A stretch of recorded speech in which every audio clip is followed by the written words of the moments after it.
particular gap or lack in our capacity to do this.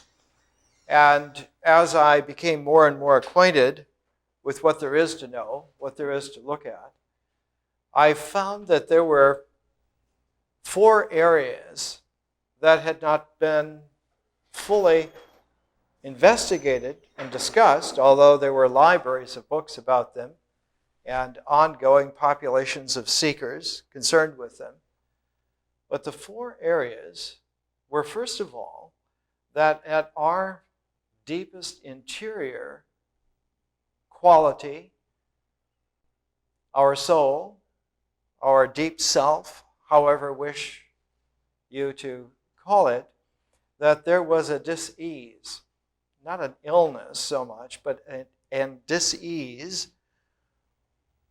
which did not allow for an easy stability of centering. That the vicissitudes of life very often buffeted us in ways which we would not choose to follow, we would consciously resist. And a lot of this was due to the fact that our deepest center, our deepest pivot of self is unsettled, which seemed very curious because after several billion years of evolution, one would think that the most indispensable quality of a life form, its centered presence of existence, would in the highest form of development, man, as far as we know, would have long ago achieved that stability. Why was it not there? And in investigating this, I found, like most of you have found, that this has been a central concern for man for quite some time. In fact, all of recorded history seems to indicate that this has been a problem for men and women. And when recorded history, when written language first comes into play about 5,000 years ago, 6,000 years ago at the very most, we find at that threshold there are wisdom traditions that are ancient at that time. And in those wisdom traditions, we are always given to understand that in more archaic times, men and women were centered. They did not have the problem that we have. They did not have the anxiety, the neuroses. And the conclusion come to as early as about 4,000, 5,000 years ago was that somehow our dis-ease of soul, our off-center deep self pivot, is coextensive with the development of civilization.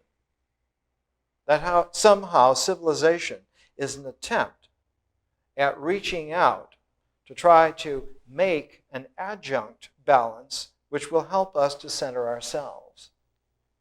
And so the dis-ease of the soul and the development of civilization somehow are concomitant. They go together. That self and civilization constitute something which is developed in a tandem relationship, in a paired relationship. So the very first thing that occurred to me about 30 years ago was to try to, at least on a superficial level, just simply review what have people said about centering, about the soul. Because we surely are not going to be able to go out into space without having settled that issue, more or less. And it might turn out to be that extending civilization out to other planets, to other star systems, would be some kind of furthering of that tandem relationship to the soul. And it might be that the stability of our soul has something to do with space travel. This seemed all right to me. It seemed okay. But the issue was still to take a look at what was the major point, or if there were several, what were the main ideas about this dis-ease of our soul, and what bearing did it have vis-a-vis civilization. The second issue that came up, and you might call the first issue the archetypal issue. What's wrong with our archetype of the self? The second issue was one of vision, one of having the ability, the capacity to see in gestalts large enough that one could plan. That somehow this was really important if we were to even just conduct ourselves in our own lives here, much less in complicated relationships with many other people, with lives that were taking in other planets and perhaps other star systems. One would have to have the ability to envision large enough to be able to see what we would call, what the British used to call the big picture. And so I became curious at the same time, not only with the archetypal issue of soul-centering or self-centering, but the corollary issue of vision. How does one get a vision? How does one have vision? Not only where does this come from or what it is, but to actually do it, to achieve it somewhat. The third issue concerned history. Evidently, from what I could tell 30 years ago, history is some kind of an evolving, evolutionary level in itself, that we have slowly progressed, not in all centuries, not in all ages, but when one looked at a long enough duration of time, there was progress. Perhaps not the 19th century idea of progress as a built-in quality, but at least there was development. And so the issue was then, how can one look at history? And that was the third point. The archetypal point, the visionary point, history as a problem, as an issue. And the fourth then was the application. How do we actually do this? How do we put it into practice? How do we bring these reserves and these qualities into play so that we can actually affect what we would like to do? If we find ourselves centered, if we find ourselves with vision, if we find ourselves understanding history, how do we bring these into play so that we can go, be free to go? And so these 4 lectures will concern themselves with the 3 questions: the question of soul center, the question of vision, the question of history, and finally the 4th one will be, how do we actually utilize these, utilize the facilities which are somehow there, and how will we actually go? Now tonight, the first one is about the soul center. Now, like most of you, I was raised with a more or less cognizant view that there was religion. There were churches and synagogues, temples, places of worship. But like most of you, I'm sure, there were always questions, well, where did these come from? How do these really work?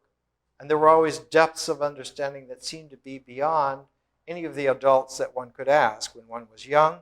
And when you were old enough to see for yourself, you could see below and around and through some of the facade and realize that very few people actually understood what the whole show was about. One of the central issues concerned the person of Jesus. And it seemed that this figure, this person, if there indeed was a person, or this figure, if there was only some kind of a figure in the mind, or some traditional image, some perhaps archetypal symbol, whatever it was, this particular person seemed to be the most problematic. There seemed to be no doubt whatsoever that Muhammad was a historical figure, and one could work his place into history and into Islamic vision and into the archetype which Islam itself works upon. And it seemed also that the historical Buddha, likewise, in a little bit more difficult fashion, but nevertheless, the Buddha seemed to also be someone that you could bring into those three issues. But Jesus, on every score, was a problem. Was he someone, or was he something, or was he just a symbol? And it seemed that a lot of the difficulty over the last 2,000 years, especially with Western Greco-Roman-based civilization, with Roman-derived history, that the question of Jesus was one that needed to be looked at with a finer tooth comb. And so I began, I think about 12, 13 years ago, for the first time in my life, to seriously look at Jesus as a figure and try to see, was there a historical person, or was this just some kind of theological symbolism? At that particular time, I was very close friends with the late Richard Bach, not the author of Jonathan Livingston Seagull, but Richard Bach with Janet Bach, who wrote the book on Jesus' lost years in India. And it seemed to me that that was as good a thesis as any that I had run across at that time. And knowing that the Bachs had gone to India and researched this, it seemed to me quite probable, if not indeed fact, that Jesus had grown up, at least for some part of his life, in India. And it wasn't until several years later that I found that this was just simply not the case. Not only was it not the case, it couldn't be the case. I won't go into all of the details of that particular disillusionment, but I was left like anyone would be, simply back at square one. And so I picked up the New Testament in an odd kind of a way and just tried to read it existentially, flat out, as it was. What are the words there? I used the King James translation because it seemed to me it was as good as any other translation. Later on, I would learn to compare various translations and come to a more sophisticated gestalt of what I was reading.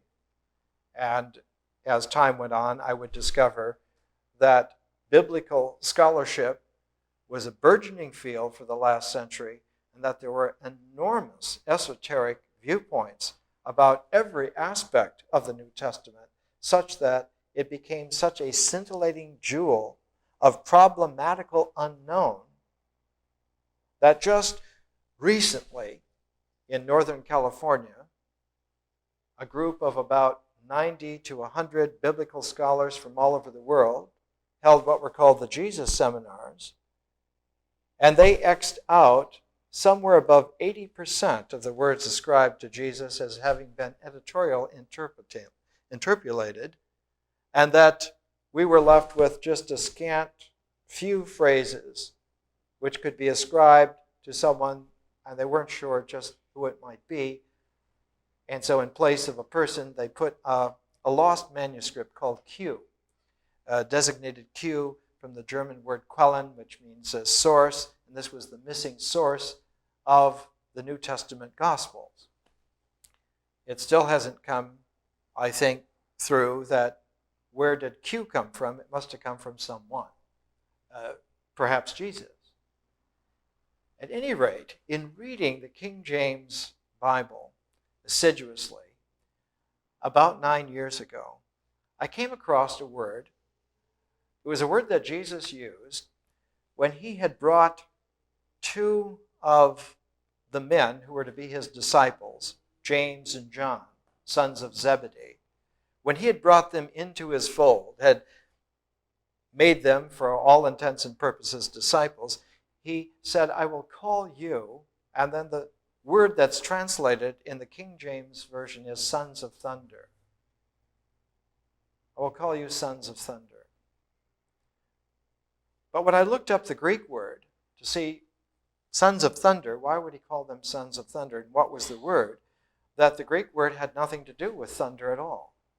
The Greek word was boinegeres. And when I went to my Liddell Scott Jones Greek lexicon of about 2,000 pages, and after about an hour of looking through and trying to find where this word would be, in a very small notation, I found it under literary criticism on Homer. And that it was a very rare literary criticism word that was only used in very high-level, refined, aesthete, Homeric scholarship in Alexandria. And so the original thought occurred to me. Why would reputedly Jesus, talking to peasant fishermen, use an esoteric literary criticism refined word from Homeric scholarship that was only used in the academic center in Alexandria? And of course, within an hour, the thought occurred to me, did Jesus have anything to do with Alexandria? Had he ever been to Alexandria? And as the thought occurred to me, I remembered that there had been a Christian community in Egypt since the beginning. Coptic Christians had always been there. And there were 4 million Copts alive in our own day. And so I got literature. It took quite a while to bring some of the Coptic literature together. But I found that in Coptic Christianity, every year, there is a tour of all of the sites where Mary and Joseph and Jesus, the baby Jesus, had stayed during their sojourn in Egypt. And according to the Coptic Church, they had been there for several years, 3 or 4 years. I found out later that they had been there for 5 years. And that the so-called Holy Family, that is to say, Jesus, within a few weeks of his birth, up until the age of 5, spent all of that time in Egypt. Not in one particular place, but in being moved from place to place, because there were Jewish communities almost from time immemorial in Egypt. Abraham dates back to 1900 BC, and he is the beginning of the Jewish presence in Egypt. And for all that time, for some 2,000 years, there were various incursions of Jews into Egypt. There was even a Jewish fighting regiment that was positioned at Elephantine on the Nile River, and they were professional fighters and held in very high regard by the pharaohs. And of course, we remember now that Moses was born and raised in Egypt, and there were many Jews there at the time. And in fact, they had come there in the time of great troubles and drought in Jacob's time. And that Joseph, the youngest son, the 12th son of Jacob, had become one of the great advisors running Egypt at the time, and had made the Jews at home in Egypt. And that Moses was descended some 400 years later from those Jews. And we found also that Jeremiah, during the exile, when the Neo-Babylonians had around 600 BC taken many of the cream of the young Jewish men and women to Persia, to Iran, to run the Neo-Babylonian empire of Nebuchadnezzar, many of the Jews refused to be taken on that exile, and on a kind of preemptory exile of their own. They took a number of people and went into Egypt. They literally kidnapped Jeremiah in the book of Jeremiah. is his criticism of fleeing from this situation which God had brought upon the people, and that this preemptive exile was indeed a breaking of the covenant of faith in God. And Jeremiah, towards the end of his book, says we must have a new covenant written on the hearts and minds of the people and not upon exterior stone or parchment. And so it came as no surprise that the Holy Family, spending a lot of time in Egypt, some 5 years, had many places that they could go and be sequestered, be hidden away. And in fact, the Coptic Church, right up until this day, will take you on a tour of most of those sites. And so I began to try to put this material into some kind of an order.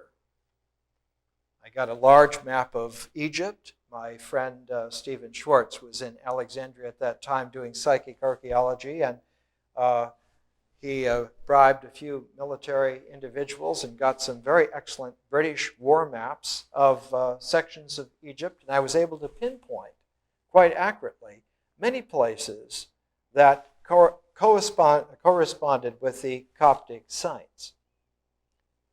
And I discovered that as the Holy Family had gone into Egypt, they had made their way across the Egyptian delta in a very large letter, almost a W. It has nothing to do with me. But this large W did not go into Alexandria, but curved back when they got to the Canoptic branch of the Nile, went back to what has become today Cairo. And at that time, there was a Roman military fortress, roughly where Cairo would be today, just north of where ancient Memphis was located. And the name for that Roman fortress was Babylon, oddly enough.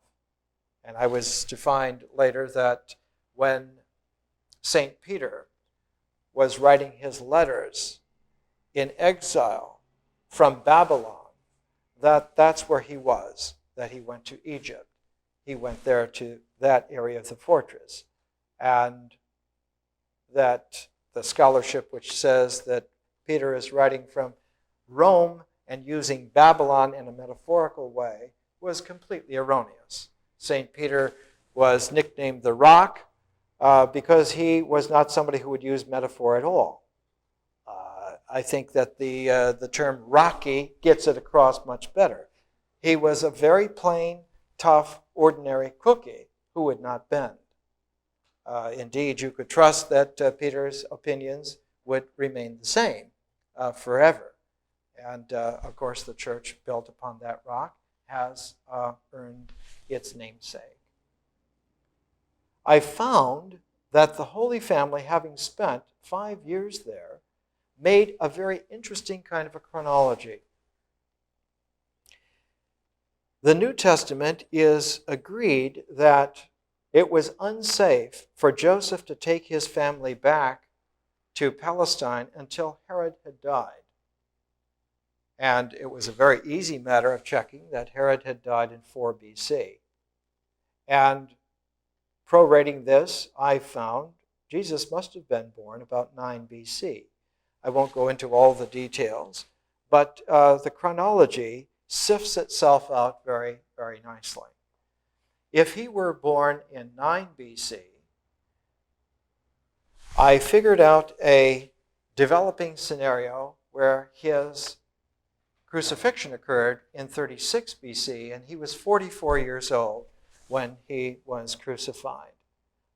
Now, there's a great difference between a native genius man of 30 being seized for religious sedition and a mature man in his mid-40s being seized. There's an enormous difference between that. And I found that the Jesus of Alexandria, as I began to call him, was quite an extraordinarily mature man. He was not at all the genius of some mythological dimension, but was a mature man of considered experience. And my respect for his brilliance in strategically understanding the resonant gestalts of life and of human nature prove themselves again and again. So I began to try to put this in some order, and it began as the seed of this book, Jesus in Alexandria, which is here in a manuscript. It's about 400-page single-spaced manuscript, and I had just finished it last year, exactly at this time, when with the death of my daughter, I set it aside for a full year. And I'll take it up now, and it should be readied and probably published towards the end of next year. So this lecture tonight is an introduction to this book and a kind of a précis about some of the things that I found in the investigation. It began to occur to me then that I knew nothing about ancient Alexandria, and I wondered why the guidebooks to modern Alexandria did not have the sites of antiquity. Most of them indicated sites from 100 or 200 years ago. There were all kinds of 19th century sites in Alexandrian guidebooks. Did they not care about ancient history? And then it occurred to me, perhaps the Islamic invasions of the 600s AD had completely destroyed the city. And so I began to investigate that, and I read the books on the Islamic invasions of Egypt, and I found that they had not indeed destroyed the city of Alexandria. But what had happened in ancient times, towards the end of the 300s, towards the end of the 4th century, there was great tectonic activity, and the ancient city of Alexandria subsided so that it went underwater. And what was classic Alexandria in Jesus' time is now under 60 feet of water and sediment out in the harbor of Alexandria. And that there simply was no geography from ancient times left except for one little knob hill area that had a pillar. It's called Pompey's Pillar. And this was the only indication that there was any kind of ancient antiquity there in Alexandria. So I was faced with a very peculiar thing. If I'm working on a Jesus of Alexandria, and the Alexandria I'm looking for has been completely effaced from earth, it's almost as if the disguise of the person of Jesus was completely sealed by the movement of the earth, taking away what was Earth's greatest city at the time. And so I began to read up on Alexandria, and I came to understand that it was the most peculiar place on the planet at the time.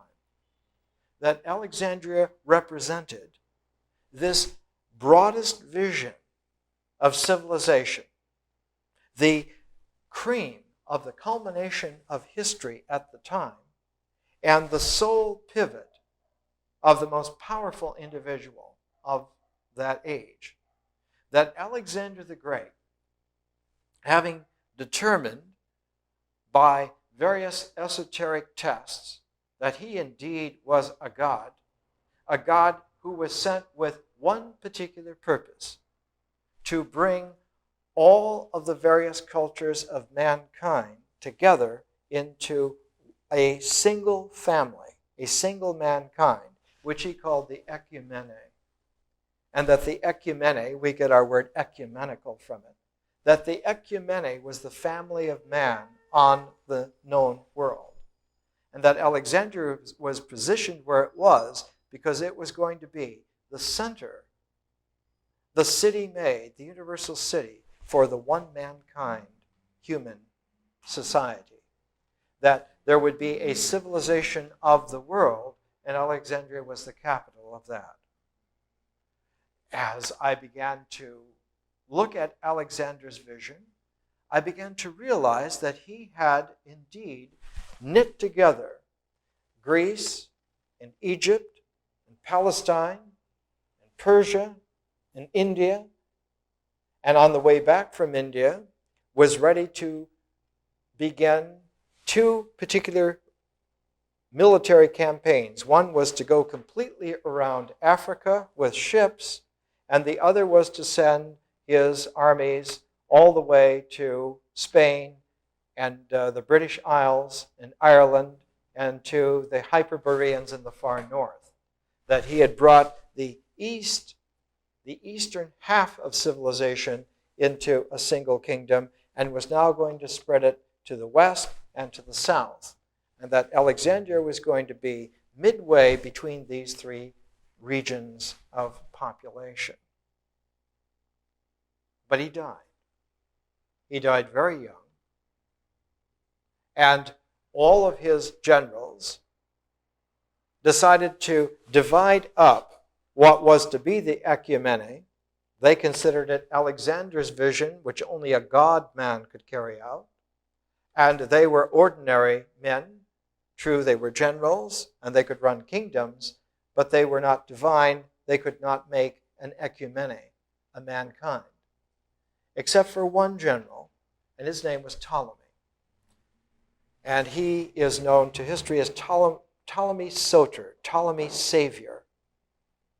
And Ptolemy realized that he did not have to have the talent of Alexander, that Alexander had given his vision a shape, which was the city of Alexandria. And as long as he held Alexandria close to Alexander's vision, that the city of Alexandria would function as if Alexander, in his maturity, were still alive and still there. And in order to put an anchor to this, to cinch this argument for himself and for those who were following him, he made sure that when the great vehicle that was carrying the body of Alexander, a great huge car, many wheels, and a huge platform, and enormous sculptures on it, all capped with a solid gold setting in which was set a crystal glass coffin containing the sealed body of Alexander the Great. Ptolemy saw that this body was stolen, not let to go back to Macedonia, and taken into Alexandria, and he put it in the center of the city. They built a special building called the Sema. Sema, from like soma, Sema means body, the place of the body. And so this mystical body, which had gone beyond life, but not into death, but into a transcendental vision, was put in the very center like the anchor. It was like an archetype, so that the city of Alexandria had this mystical body, soul center. And I found that the body of Alexander had been respected and left there for about 300 years. And in all the vicissitudes of Ptolemaic Alexandria, many generations of Ptolemies, the body was never disturbed. And when the last Ptolemy, who was actually a woman, Cleopatra, the last of the inheritors of the vision of Alexandria as the center of the world, the last keeper of the body of Alexander the Great, when Cleopatra was killed, the man who had managed to have her kill herself without him doing it, the wily genius Augustus, who became Augustus Caesar, Octavian, who became Augustus Caesar, spent a night alone in the Sema with the body of Alexander. And that in his contemplation, he was convinced that he was a reincarnation of Alexander the Great, meant to bring the entire world under one aegis. And so was born the Roman Empire. The idea of the Roman Empire was that it was the ecumene. Now, one problem presented itself, and that was that the Caesars were from Rome, not from Alexandria. In order to get around this, because Augustus was very wily, extremely powerful man, very clever. He knew how to handle power in a big way. He was the originator of the biggest political machine that the world has ever seen, the Roman Empire. It still operates. He made the province of Egypt his personal property. It was not a province of the Roman Empire that belonged to the Senate and the Roman people. It belonged personally to him. And its capital, Alexandria, was his private place of esoteric power. Now, this was also fortified not just with a kind of a magical military vision, but Egypt at that time was like the American Midwest or the Canadian Midwest. It was the breadbasket, the place where grain came in oceans. And so it meant that the food supply of the Roman Empire, the excess food supply, belonged personally to whoever was the Roman emperor. And Alexandria, with its power control, saw to the fact that he had the justification for holding the entire world under his sway. This so powered all of the Roman emperors after Augustus that one after another, they either broke themselves over Alexandrian mysticism, over the vision of Alexandria, or they became interested in trying to transfer it, to shift that power to the city of Rome itself, which eventually they were able to do. After the Caesars, after that Caesar line, after that family wore out, the person who started a new imperial family, the Flavians, the emperor's name was Vespasian. He got the vision while he was in Alexandria. And he heard stories, this was 69 AD, he heard stories that the city itself was the confirmer of messiahs. And that one of the aspects that proved that the city approved of a man being the Messiah is that he could teach the blind to see. And of course, those around Vespasian allowed for a man ostensibly blind to come up begging Vespasian for restoration of his sight, and Vespasian taking some spittle from his mouth and mixing it with Alexandrian dust and coating the man's eyes, the man could see, and Vespasian got the idea that he was the Messiah, the chosen one. But the competition at that time was not so much from Rome, the competition was from Jerusalem. Because Jerusalem had all this time been like some secret tandem pair with Alexandria in the background.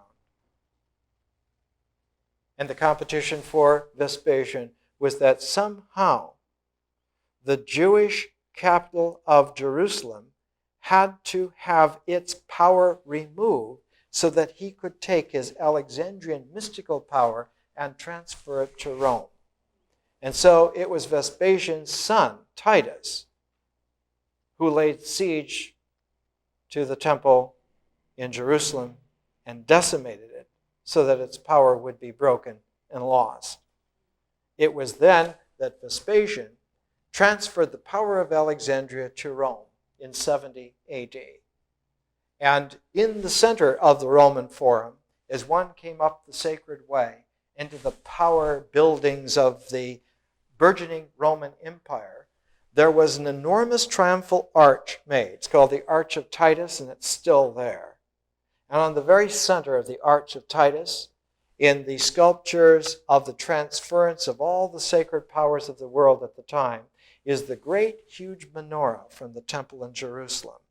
And it's shown in Roman hands in the Roman parade and put in the Arch of Titus and the Forum in Rome. And as one goes through the Arch of Titus, one used to, in those times, come upon the building that Augustus Caesar had made, the Arapaches Augusta, the building which built like a low bunker. It was like a psychic magic bevatron of the founding of the Roman Empire. In the Arapaches Augusta, all of the sacred energies of antiquity have been gathered together by Augustus Caesar. In it were put all of the leaves of prophecy, all of the Sibylline prophecy, all of the fragments. It was under penalty of death to withhold any fragments of the Sibylline prophecies and any other prophetic writings, and that energy was put into the Arapaches Augusta and sealed, so that Augustus was confident that he had cinched a knot where all magical power, whereby the archetypal energies of having a vision to rule mankind throughout history were put into place. And with the founding of the Flavian dynasty, Rome became known as the Eternal City. They had a huge celebration. At the time, Rome was about 800 years old, and from this came the idea that now Rome could extend its rule anywhere in the world that it wished. And in fact, after the Flavian dynasty, after a period of difficulties, the younger son of Vespasian was named Domitian, and Domitian was a very cruel figure, and towards the end of his reign was called the Terror. But after that, the Roman Empire did indeed extend itself to almost all of the known world. Under Trajan and Hadrian, Rome simply ruled wherever it wished. There were Roman garrisons in such far-flung places as Vietnam, if you can believe, and into the Scythian centers of Asia, and as far north as they could go in the British Isles. The only people to really ever stop them were the women of Scotland, oddly enough. Boudica and her pagan Scottish ladies and warriors simply defeated the Romans so many times that the Romans, in disgust, built a wall called Hadrian's Wall, putting them outside of civilization. They're always going to be savages. Let them be savages. They will never participate in the ecumeny, now called the Roman Empire. And I found in all of this that hidden away constantly, was the figure of Jesus in terms of his symbolic capacity to somehow take the energy from Alexander the Great to Augustus Caesar and telescope it into a compact disk of brilliance, and that it was this figure, the imperial Messiah, who rules the world with complete power, that became the religion that the Roman Empire adopted for itself under Constantine. And Constantine, in order to make sure that no one would ever question this, moved the center of imperial power out of Rome to a new city, which he set up, Constantinople. We'll come back after a break, but I would just like to round it out in this way. In all of this development, I found that not one single person looked at the figure of Jesus the man. He was always looked at in terms of archetypal, symbolic power, as a figure who would be a justification for what men would do. Who he was in actual historical practice, no one had ever asked. Let's take a break. We left off with something which historically is about as practical as you can get: the Roman Empire. And the Roman Empire, in terms of keeping track of its power, I assure you there's nothing more practical than the Roman Empire keeping track of its power. And so I took a look at the material, not only surrounding Augustus Caesar and the founding of the Roman Empire, and around Vespasian, and the moving of the occult energy from Alexandria to Rome, but I also looked at Constantine, who moved that energy from Rome to Constantinople. And what was curious is that in the Constantine case, he made the Christian religion the power base of the Roman Empire. And in order to do this, he did it in typical stiff-arm Roman Empire style. He held a conference and invited all of the bishops, all of the heads of the various Christian churches, and told them they could not leave until they had worked out a set of doctrines which he could use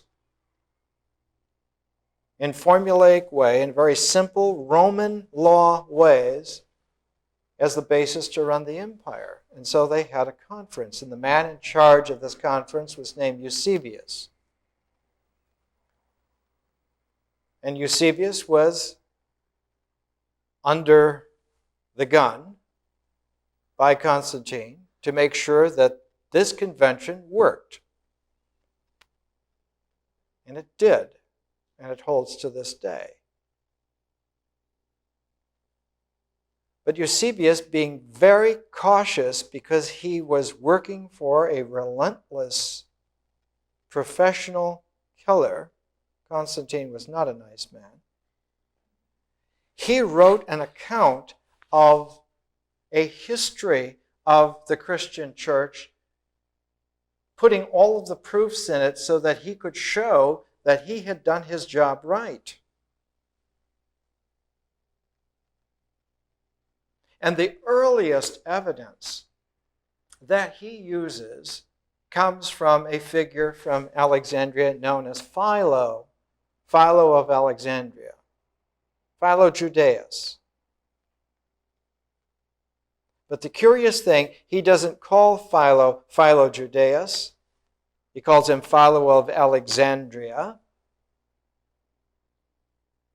And he says in his history of the church, written in order to prove to Constantine that he had done this right, he shows that the characteristic ceremonies and rituals, operative actions that are done by individuals and communities have been done all this time since Philo of Alexandria. And he uses one of Philo's books called On the Contemplative Life to show, indeed, we know that this power was there in Alexandria from Jesus, and that it was moved to Rome, and that it was moved now to Constantinople. That's why the Roman Empire will work. That's why the Christian church will be eternal and will work, because the power basis of these institutions are founded on the fact that the original power base was in Alexandria from Jesus, and the proof of it was Philo. Now, the difficulty that did not occur at that time, because it was incontestable, anyone who looked at the situation could see that Eusebius had done his job well. It wasn't until several centuries later, when there were real problems between Byzantine Christianity, the Greek Orthodox Church, and Roman Catholicism, and difficulties there, that the Roman Church began to say, well, no, the power is not from Alexandria, it's from us, because we had the original Christian church. We had St. Peter, who founded the church. But if one looks at Eusebius, and his name literally means someone who's very trustworthy, you see that the characteristic descriptions of the powerful actions that are taken, the contemplative actions of sealing language within the secret heart, so that it is a receptive purity to receive the epiclesis of God within the individual, which then translates out into relationalities that build the community into a spiritual resonance population, that all of this is indeed in Philo. The problem is that Philo's on the contemplative life was written about 25 AD. Long before there was a Christian church. St. Peter didn't go to Rome until the late 50s AD, more than 30 years after Philo wrote his book. More than 25 years before Paul ever went on any kind of mission whatsoever.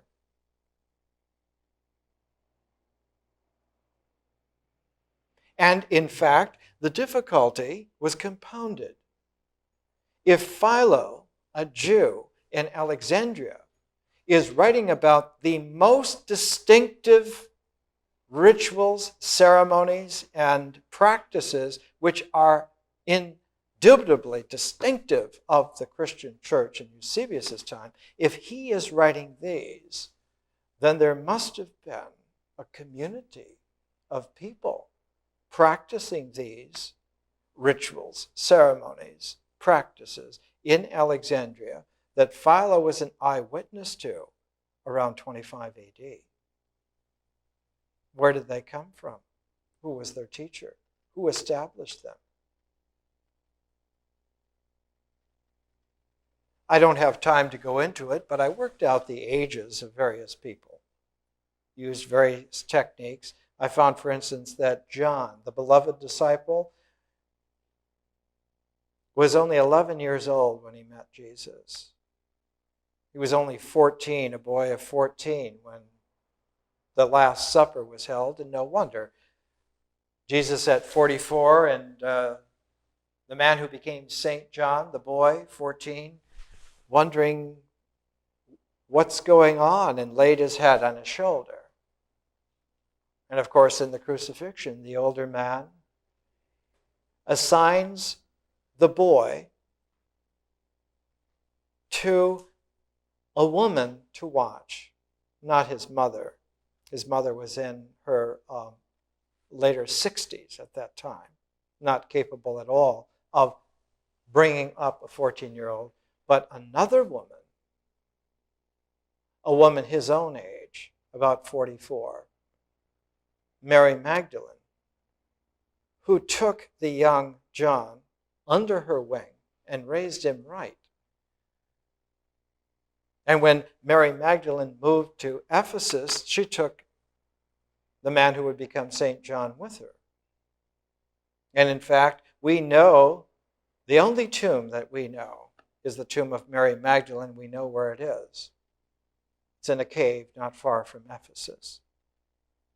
And that's where St. John spent most of his time as a mature man. In fact, the cave is called the Cave of the Seven Sleepers. It's the only site that's sacred to Islam as well as Christianity in its Eastern form. As I looked more and more at the characters and the ages and the probabilities, I began to ask, how was it that no one saw this? I must be wrong, right? I'm the only one who sees this. It's got to be wrong. All right, assume that it's wrong. What other ways can you go? And I found that the interpretations frayed and led to dead ends. So I took the other tack, assume that you're right. Okay, Jesus was in Alexandria. If that's so, how do you read things? And it turned out that more and more I was able to read and make sense of what had happened.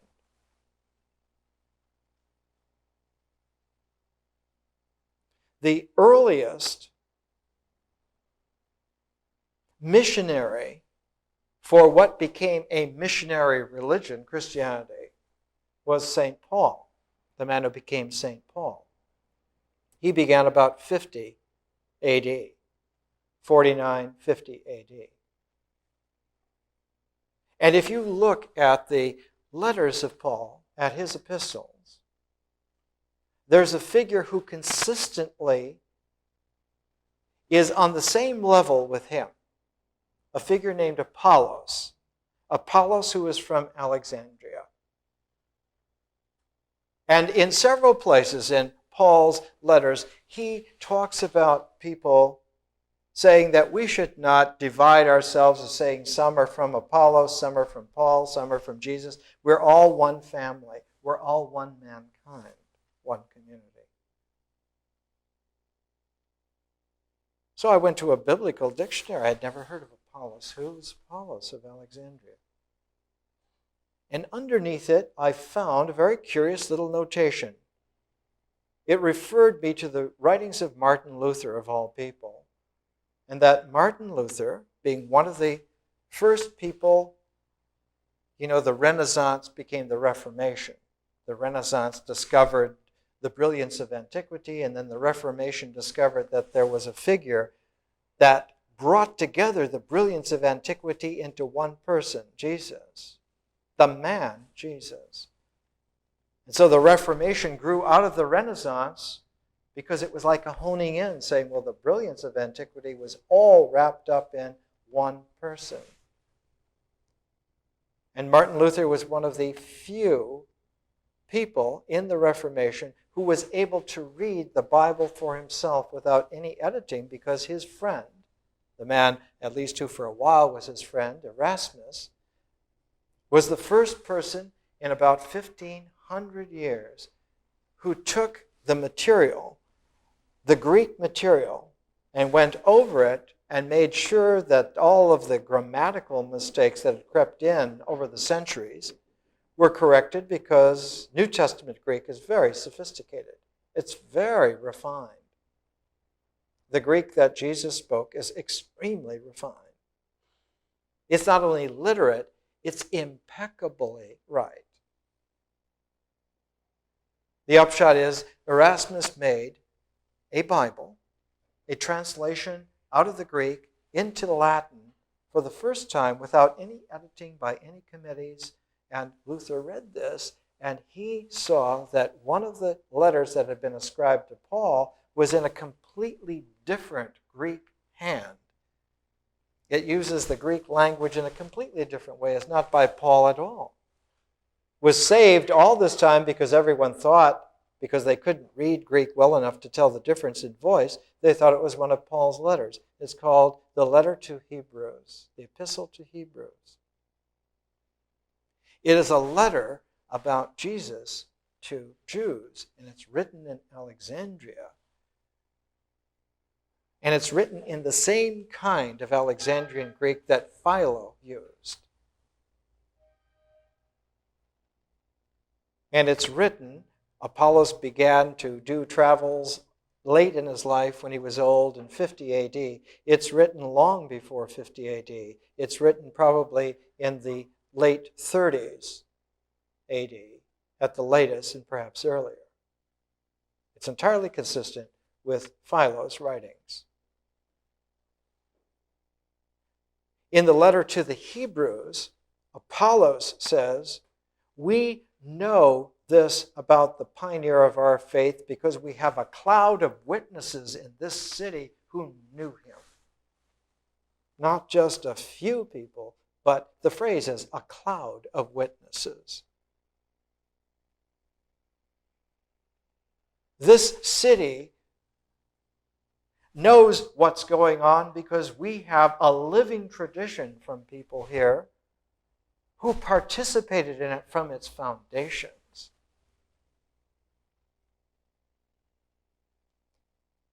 And so I went from epistle to the Hebrews, I went back to Philo. I went back to the contemplative life. I read it. I thought, what can this be? And in reading it, it turns out that Philo had written a second book that went with this. One was called the active life, and the other was called the contemplative life. And the active life was about the Essenes, and it's a book by Philo which has been lost.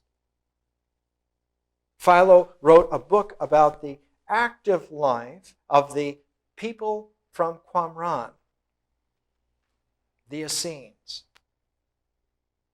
from down around the shore of the Dead Sea. And as a pair to that, he wrote about the contemplatives, and he says there are contemplative communities in several places of the world, but the fatherland of them all is just outside Alexandria in a retreat which has been there for many generations of man,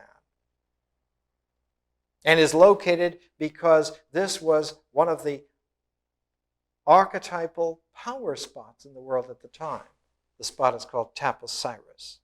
Taposiris, in ancient Egyptian religion, is the place where one enters into the Osirian underworld, in the sense that he is resurrected from that spot. He's brought to life again from that spot. Taposiris. And so the contemplative community was founded there.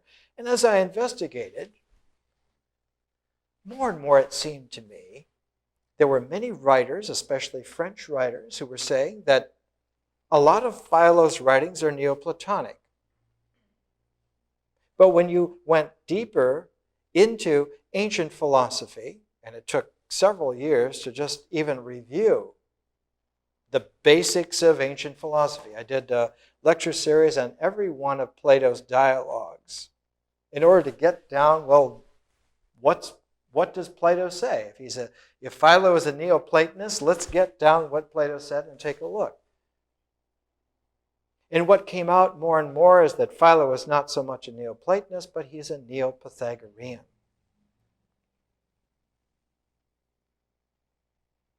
And so the practical question for somebody who really doesn't know at that point is, what's a Pythagorean? Who are they? And looking at Pythagoras, it became apparent that Pythagoras was a staggering individual who had studied in Egypt for 22 years. He had studied in Persia for 11 years and had brought back a synthesis of Egypt and Persia back to Greece, and was received very much like a pioneer of wisdom is always received, by nobody. One of the signs of true wisdom is that there's nobody there initially. You talk to an empty room.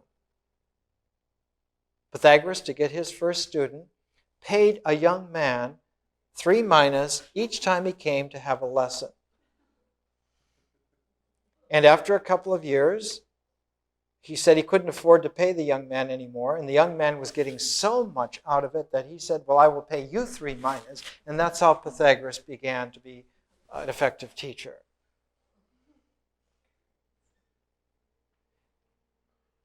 Pythagoras is famous for understanding that number is the synthesizing symbolic core of reality. Someone at Caltech a couple of years ago remarked to me, he said, we're all Pythagoreans here. Because mathematics is at the structural foundation of all relationalities. That you can deal with clumsy one-for-one correspondence objectivity just so far, but to get something that's really wide-ranging, deep plumbing, you have to go into mathematical relationalities. And one of the curious things is that the higher the math, the more broad its effect in actual nature and actual fact. E equals mc squared makes a hydrogen bomb. Pythagoras was the first to understand that at the deepest core of the integrating mind, there is a mathematical structure that brings itself to an ultimate threshold, a threshold beyond which no language can go, but we can. It was a secret, sacred, interior space. And because it was the final destination of the Pythagorean discipline, it was also put at the very beginning of the Pythagorean community. When you came into a Pythagorean community, you were first admonished to have silence for 5 years. That is to say, whenever there was a community meeting, whenever there was operational getting together, you just listened for the first 5 years. Learn to hear before you say anything. And so the initial stage of a Pythagorean community were the acousmatiki, acousma, like acoustic, hearing. You have to learn to hear before you can speak. But there's something in between learning to hear and speaking. What is that? There's a silent core, a soul core. The space of the deep self is an appreciation of the mathematical gestalts. So you learn to listen, then you learn to see, and then you can say something worthwhile. That speaking is only third level. You have to learn to hear first. And the worldly ear doesn't hear wisdom at all. When I speak high wisdom and make a cassette of it, you could take that and play that for the most intelligent people that you know, and they wouldn't hear very much at all. Occasionally somebody will. You can play it for other people that you know who are not particularly intelligent, but who have kind of like a heartfulness, they'll hear more. It takes a while for the worldly ear to change itself. It's like losing the taste for too much sugar, losing the taste for too much salt. It takes a while to be able to hear something plain, just as it is, unvarnished. In the Pythagorean communities, it took 5 years.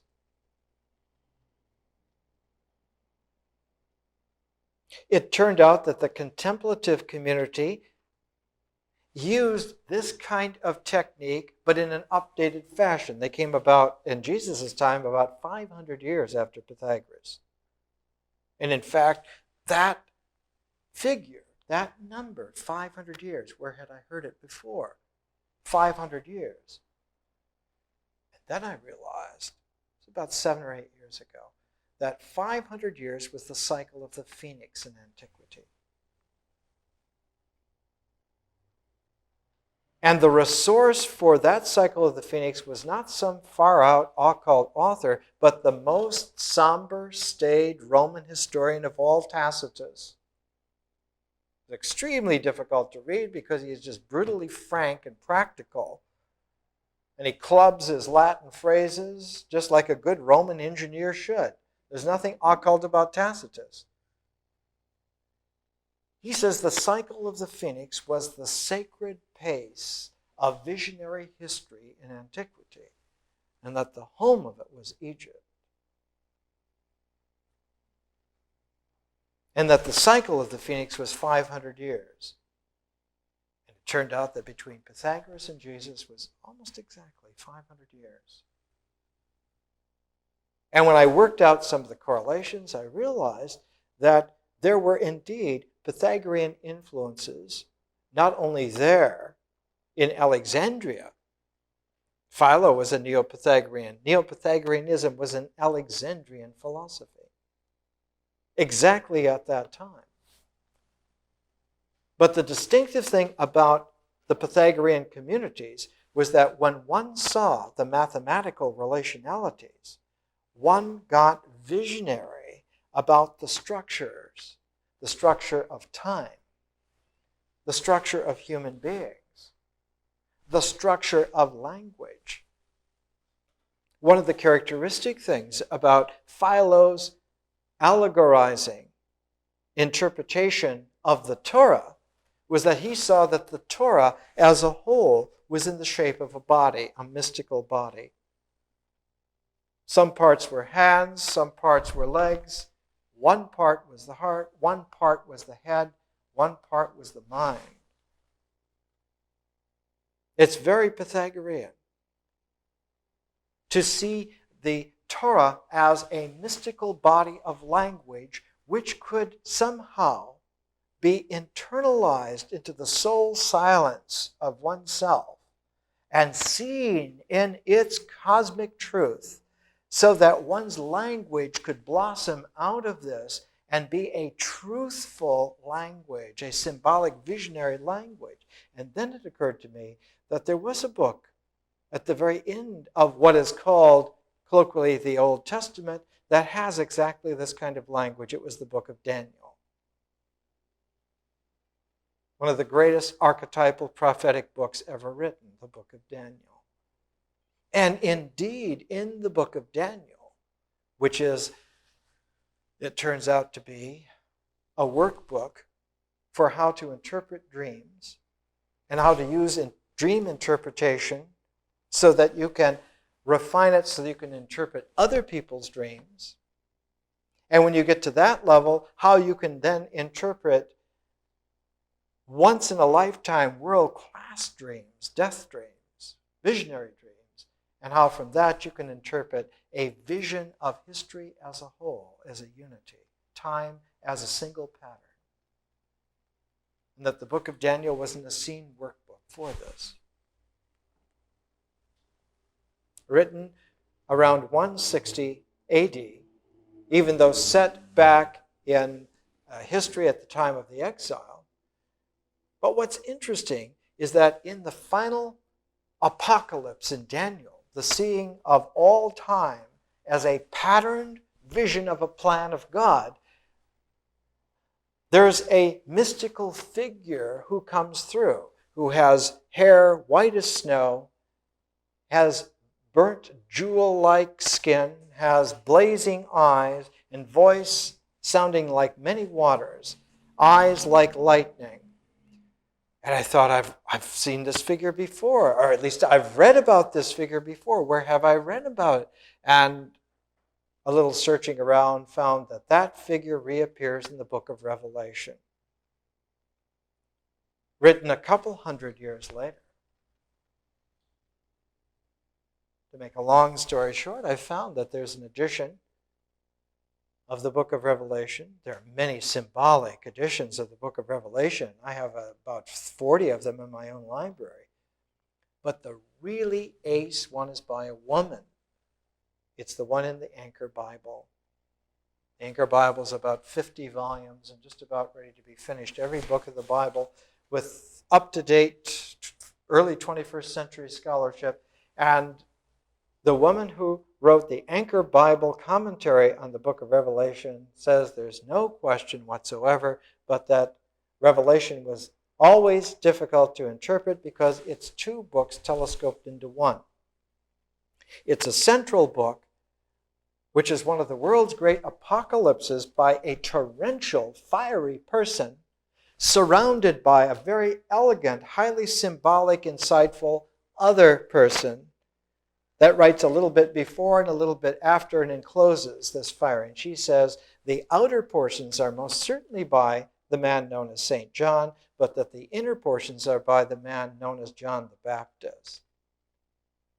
And John the Baptist uses the very same visionary figure that the author of the book of Daniel used 2 centuries before.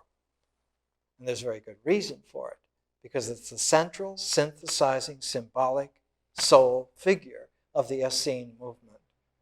And that while John the Baptist was the last head of the Essene community, the author of the book of Daniel, who turns out to be the man known to scholarship now as the teacher of righteousness, was the author of the book of Daniel, is the first to bring it in. And between the book of Daniel and the central vision of the book of Revelation, I don't know whether you know, but Daniel and Revelation have always been together as an esoteric puzzle. Look, Sir Isaac Newton, one of the world's great mathematical geniuses, spent the last 30 years of his life trying to figure out what was the relationship between the figures and symbols in the book of Daniel and the figures and symbols in the book of Revelation. He spent 30 years on it because he could see, like an old Pythagorean mathematiki, he could understand subtle gestalts of relationality, and he saw that the two somehow fit together. How? He never figured it out. But they go together because they're the parentheses that encase the Essene tradition. And not only did the teacher of righteousness write the book of Daniel, which is like a dream workbook to teach people how to gain visionary depth and insight, he also wrote the book of Job, which makes him one of the world's greatest authors, about the individual out on the last bit of limb from this world, and the only key to his sanity is that he does not disbelieve in God. Everything else is taken from him. He does not relinquish that. And because of that, everything is returned to Job. Life comes back again. He is resurrected again. Now we know from the Dead Sea Scrolls, which are from the Qumran community, from the Essene movement, that the Thanksgiving Psalms are all by the teacher of righteousness. We have about 40 pages of them in translation. You could get the Penguin edition of the Dead Sea Scrolls. You can see the Thanksgiving hymns in there. And you can get the quality of the writing of the teacher of righteousness. And what is there constantly in the Thanksgiving hymns, in the book of Job, in the book of Daniel, is the call for a community to purify its spiritual relationalities. Because even though no one man can see the face of God, not even Moses, the community purified is the right vehicle to see the face of God. And if the community is prepared and purified, God will show his face, which means that he'll incarnate as a seeable human figure known as the Messiah.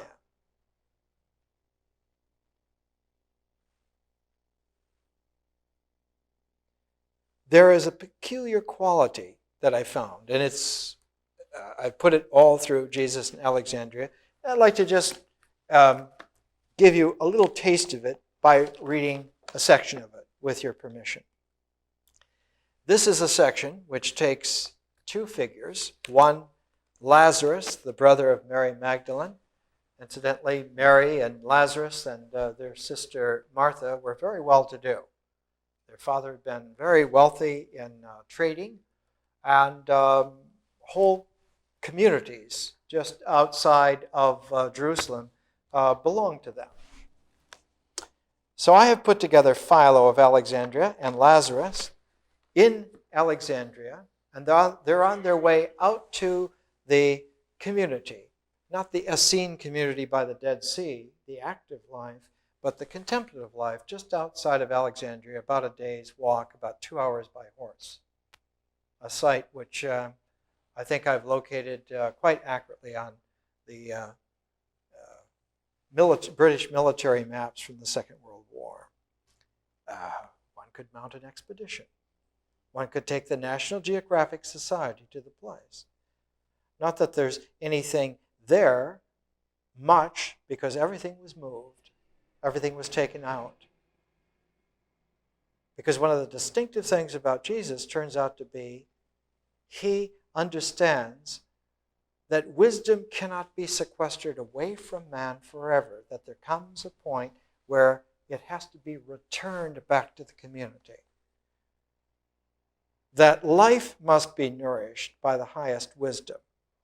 It is not to be used for individuals to exit this world in some moksha of their own, some permanent vacation in nirvana on their own. And I'm giving you a preview now about what next week's lecture is all about. That in fact, Mahayana Buddhism is influenced very deeply by esoteric Hellenistic Judaism as presented by Jesus. We'll get to that next week. Here is a little section from Jesus in Alexandria, Lazarus and Philo in the Serapeum, the patron god of Alexandria, in the temple, the Serapeum. And it's a place where people come to be healed. And of course, the people coming to be healed are very sickly. And so it's not a very nice place. It's kind of like a living mausoleum. It was an impasse starkly present in the gloom of the Alexandrian Serapeum. Lazarus felt the blocking tenor of the resistance. Philo thought about the implications. Both men whispered in the incense haze about the impossibility of tapping death's darkness for the hidden sources of life's light. They hushed the word ambivalent several times to each other and the phrase entombed heart. Snake-like and winged things threatened the imagination of he who would challenge such limits. There was no shelter in the ecology of the human imagination when those demons are loose. Hidden at the labyrinthian center of one such ecology of the imagination was the mythology of ancient Minoan Crete, the Minotaur, half man, half bull. Theseus had managed to get to that central challenge by his own courage, but to return back out again, back to the living, beyond the labyrinth, he needed the help of a woman companion, Ariadne. She held the spindle, from which Theseus unwound the thin cord, called in Greek the clue, while he went in, and only by trusting her to hold her in could he rewind the cord called clue in Greek and come back into life. She was the companion of the resurrection mythology. Philo says, Mary Magdalene, did your sister ever write about Jesus personally? I mean, did she ever write as to their personal relationship? Well, what brings her to your mind, friend Philo? Well, all this hope for healing in a world of the dying, and the hopes pinned onto mythological figures to take us through when all they can do is take us around again. The mythology is like the wheel of Ixion to the spiritual person. They need to be conscious in life, not run around in story figures.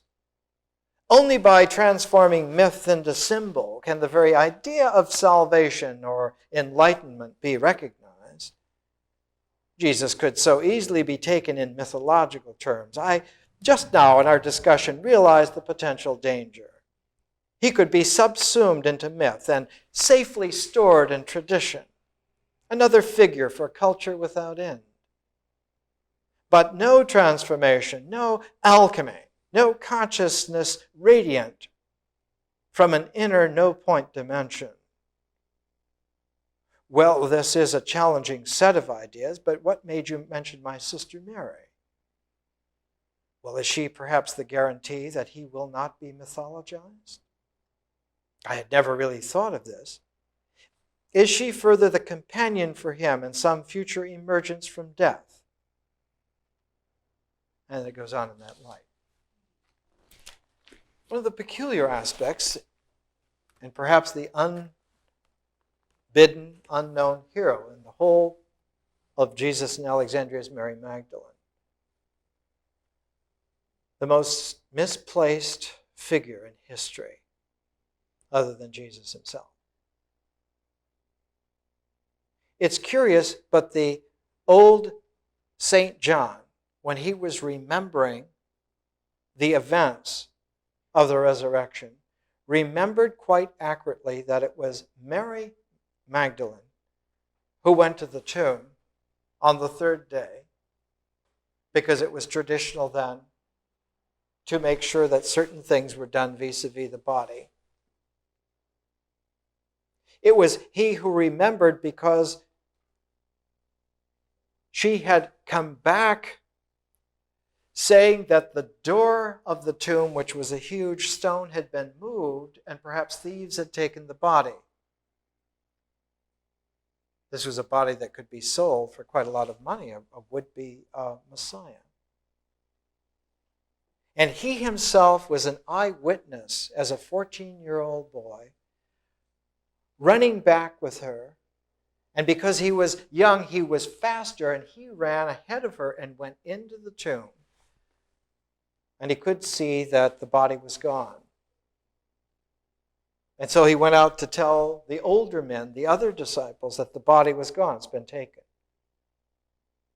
And that Mary Magdalene a second time came, but this time she went into the tomb, except that she could see, she was a mathematiki, she could see the forms that were there that the worldly eye could not pick up. And when she came out of the tomb, she got the idea that what she had seen there was a space, not a body gone, but a space. And she saw a figure. She thought it was the gardener. And she was beginning to weep, the tears coming in her worldly eyes. And she said, "They've taken the body of our rabbi. We don't know where he's been laid." And the figure she had mistaken from the gardener called her name. And then she saw. She didn't see with her eyes that were still smeared with tears, but she saw in the trained space of her mind, of her mathematiki mind. Now, how do we know this? Is this kind of romantic fiction? Occult dynasty? Screenplay stuff? We know this because there is a book from the early 2nd century, which it was written down about 130 AD in Alexandria, because at that time there was a great preacher named Valentinus who was bringing in an odd version of events that became a kind of Valentinian Gnosticism. And so the technique was written down in a book called Pistis Sophia. And though it was written down in about 130 AD, it was about 100 years old at the time in terms of an unwritten tradition, and its hero is Mary Magdalene. And the Pistis Sophia is all about the technique that matches up with the contemplative life, the therapeutai, the healer community just outside of Alexandria. That certain riddles, certain spiritual phrases of language are given as a problem. And they're like a chance to practice one's inner contemplative resolving meditation so that you see in your mind the resolution to the riddle of the words. And time again, the Pistis Sophia shows how that methodology works. And it's Mary Magdalene who becomes the first teacher of this. Jesus teaches her how to do this, and then she is the teacher to the world of this. She's the one. She teaches how the mathematiki practice, the Neo-Pythagorean Alexandrian Jesus healer community, took mind power and resolved world labyrinths in such a way that one could then speak in a language which carried that centered presence and resolved by the word. The operative figure was even called the Word because of this practice.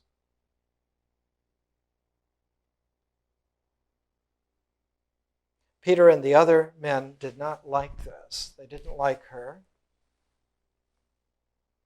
In the Gospel of Philip, one of the lost Gospels that was found, Peter says to Jesus in one part, why are you always being so close to her? Why are you kissing her on the lips all the time?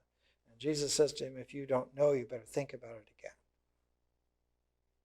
You better internalize what this relationality of healing is. It has something to do with love. It doesn't have anything to do with rocks.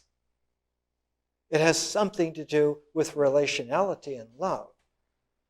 Because as long as you're building with building blocks in one-to-one correspondences, the most you can do is make Roman roads over other people's territory. There's no way that you can build the community polished enough so that the face of God can be seen until you bring in that mathematical relationality that's only possible through the ratios of love between people. And before the love is able to be practiced, one has to have the faith that it's going to be there. And that's what pistis is. Pistis Sophia, the faith that wisdom works when you learn how to do it. But that you can't do it queuing up to road builders. More next week because the story goes on.